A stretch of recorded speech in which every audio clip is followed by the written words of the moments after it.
वाकई में भगवान राम की महिमा है तो क्योंकि इस कलयुग में अगर राम की महिमा है तो क्या भगवान राम की महिमा पर सारिका जी को डाउट है? ये कौन पाखंडी है जो कह रहे हैं राम को लेके आएंगे? राम गए कहाँ थे? राम तो इसी सृष्टि में विद्यमान है, जल में है, वायु में है, आसमान में। सारिका जी आपने कहा मैं धर्म के बारे में ज्यादा कुछ नहीं जानती, लेकिन फिर भी आपने इतना ज्ञान दे दिया।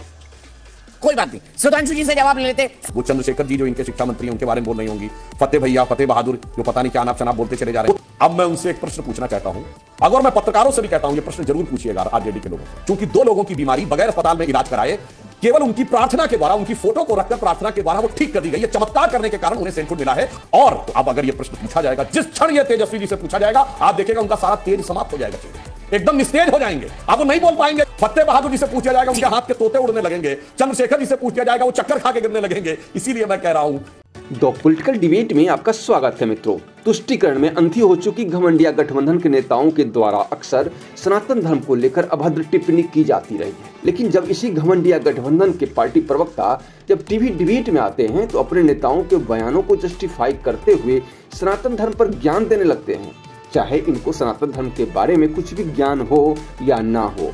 और आज के डिबेट में भी आप देखेंगे आरजेडी प्रवक्ता सुधांशु त्रिवेदी जैसे विद्वान प्रवक्ता को सनातन धर्म पर ज्ञान देने लगते हैं, जिसके बाद जवाब में सुधांशु त्रिवेदी जो कहते हैं उसे सुनकर आरजेडी प्रवक्ता की बोलती बंद हो जाती है। अब आप आगे देखिए, पूरा वीडियो जरूर देखिए।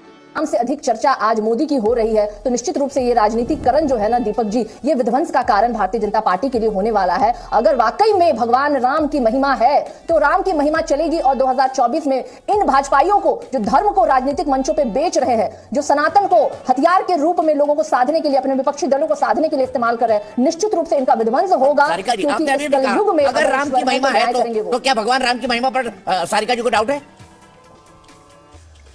हमें तो बिल्कुल डाउट नहीं है। हम तो कहते हैं राम कण-कण में विद्यमान है, राम तो हमारे अंदर है, राम तो दीपक जी आपके अंदर है, सुधांशु त्रिवेदी के भी अंदर है। और राम गए कहां?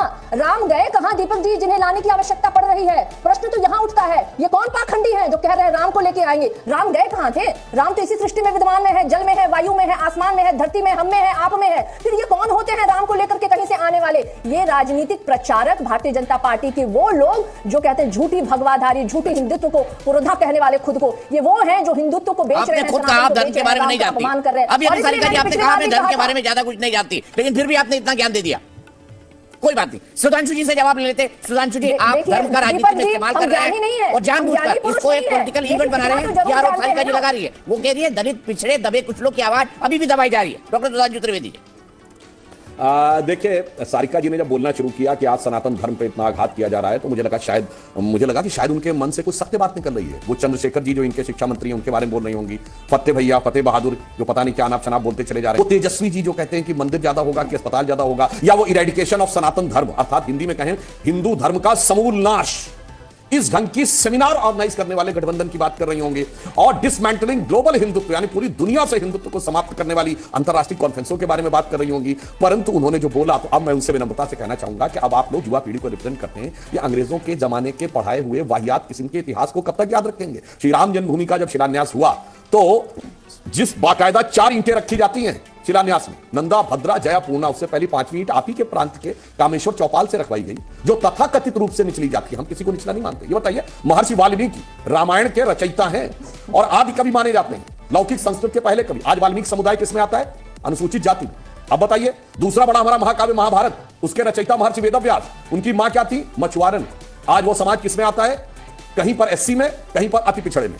इसलिए मैं कहना चाहता हूं, ये आपको ये अमृत काल आया है स्वतंत्रता का, तो ये अंग्रेजों की जमाने की पड़ी हुई इस मानसिकता से बाहर निकलने की बात है, क्योंकि जो ये इस प्रकार की दुर्भावनापूर्ण बातें समझाई जाती हैं, मैं फिर कर, और आज भी देख लीजिए, हिंदू धर्म में महामंडलेश्वर होते हैं, 60 महामंडलेश्वर महिलाएं हैं। चुनौती से कहता हूं किसी दूसरी जगह दिखाइएगा कितने हैं। अनुसूचित जाति के दलित, मैं बता देता हूं, निरंजनी अखाड़े की महामंडलेश्वर साध्वी निरंजन ज्योति हैं, महिला भी हैं, और उनकी जाति एक जगह एससी में आती है, एक जगह ओबीसी में आती है। अब पता नहीं मुझे समझ में आता। और फिर आपके संज्ञान के लिए बता दूं, ये आपके जो जानकार लोग जो पुराने जमाने की गुलामी की मानसिकता में भी पड़े हुए हैं, डॉक्टर अंबेडकर ने अपनी किताब हु वर शूद्रास के चैप्टर नंबर 1 के पेज नंबर 1 के पैराग्राफ 3 में लिखा है कि there is no connection of modern day schedule caste with the Vedic के शूद्रास। कहां फंसे पड़े आप?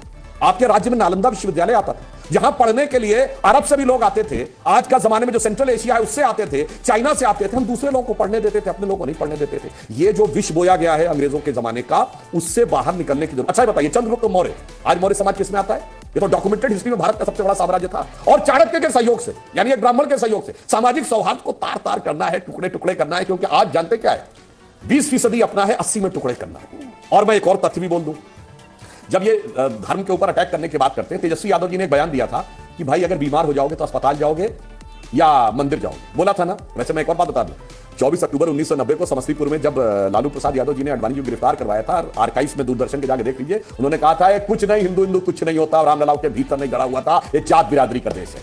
वहीं पे सुई अटकी हुई है। और तेजस्वी जी ने कहा कि अगर बीमार पड़ जाओगे तो मंदिर जाओगे या अस्पताल जाओगे। अब मैं उनसे एक प्रश्न पूछना चाहता हूं, अगर मैं पत्रकारों से भी कहता हूं, ये प्रश्न जरूर पूछिएगा आरजेडी के लोगों से, कि प्रार्थना में ज्यादा महत्व है या अस्पताल में?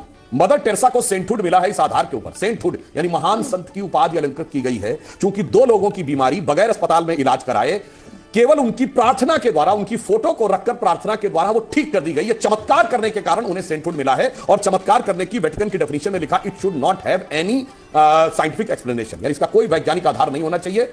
और तो अब अगर ये प्रश्न पूछा जाएगा, जिस क्षण ये तेजस्वी जी से पूछा जाएगा, आप देखिएगा उनका सारा तेज समाप्त हो जाएगा, चेहरे एकदम निस्तेज हो जाएंगे। अब वो नहीं बोल पाएंगे कि प्रार्थना से ऊपर अस्पताल होती है और मैं इस ढंग की चीजों को मानने को तैयार नहीं हूं। फतेह बहादुर जी से पूछा जाएगा, उनके हाथ के तोते उड़ने लगेंगे। चंद्रशेखर जी से पूछा जाएगा, वो चक्कर खा के गिरने लगेंगे। इसीलिए मैं कह रहा हूं, इस मानसिकता से बाहर निकलिए, अमृत काल है, विष को निकालिए, अमृत को देखिए कि अरुण गगन पर महाप्रगति का अब ये मंगल गान उठा और करवट बदला, अंगड़ाई ली, सोया हिंदुस्तान था। आप तो वहां से हैं जहां भारत का स्वर्ण युग था, चंद्रगुप्त मौर्य से लेकर चंद्रगुप्त विक्रमादित्य तक। अब उस स्वर्ण युग की स्वर्णिम बेला को समझिए और आगे बढ़िए, पुरानी चीजों को छोड़िए, गुलामी की चीजों।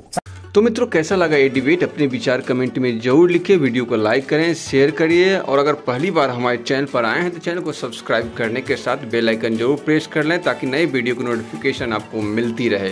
तो फिर मिलते हैं एक नए वीडियो के साथ, तब तक के लिए जय श्री राम।